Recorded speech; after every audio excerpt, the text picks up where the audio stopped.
transportation was designed by General Motors, the oil companies, and the tire companies. That's why they bought and ripped up trolley systems in the 1930s and early 40s in 29 major metropolitan areas. So we've got congested highways as a result. Very imbalanced transportation system.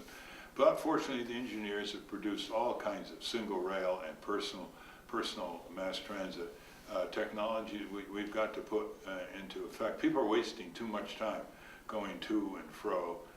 Like our society, they're stuck in traffic. And that is billions and billions of hours that can be used more suitably, more effectively, and more in a more healthy manner, not breathing pollution and going bumper to bumper.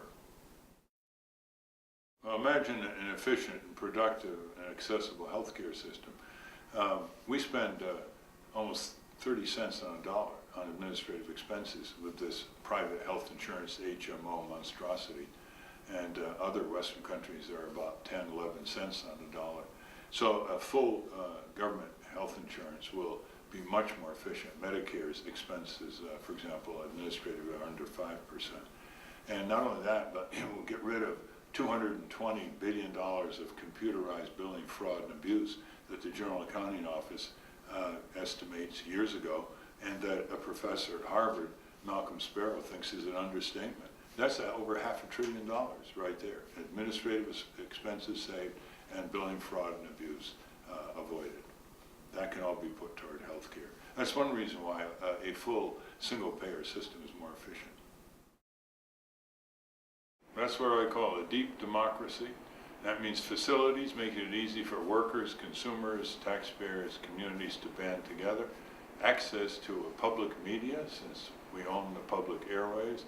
And direct democracy when representative democracy fails the people. Well, that means everything from civil rights to civil liberties. It means voter rights. It means candidates' rights to get on the ballot. We know about that problem.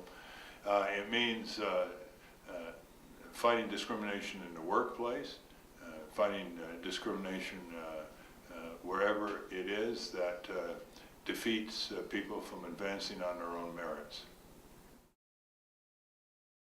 Well, that means the taxpayer is a public trust, and we've got to treat it as such, and the corporations think they can rip off all individual taxpayers and turn this money into subsidies, handouts, giveaways, bailouts. We call it corporate welfare. We have to reduce the bloated, wasteful military budget, which is an unmentionable these days among Republicans and Democrats, end most of the corporate subsidies, and turn this money into public works, repairing America at the local level.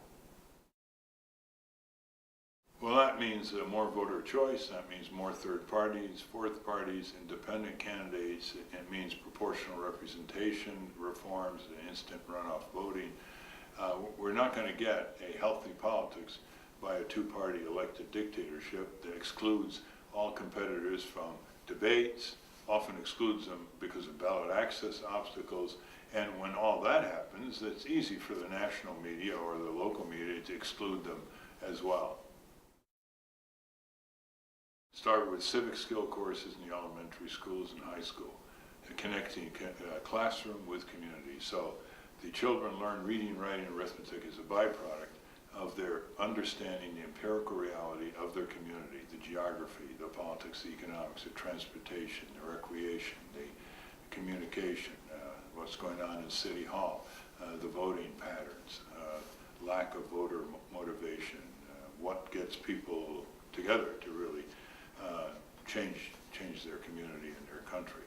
I would also include in the civic skill area like HR block storefronts, only for civic training, where people can go and have 6 or 7 lengthy sessions, and then they get a little diploma that they have learned these civic skills and they've learned the tools of democracy, starting with knowing how to work the Freedom of Information Act. I'm Ralph Nader, and together with Matt Gonzalez, we're running an independent candidacy for the presidency and vice presidency, and we would like the endorsement of the Independence Party of the state of Minnesota.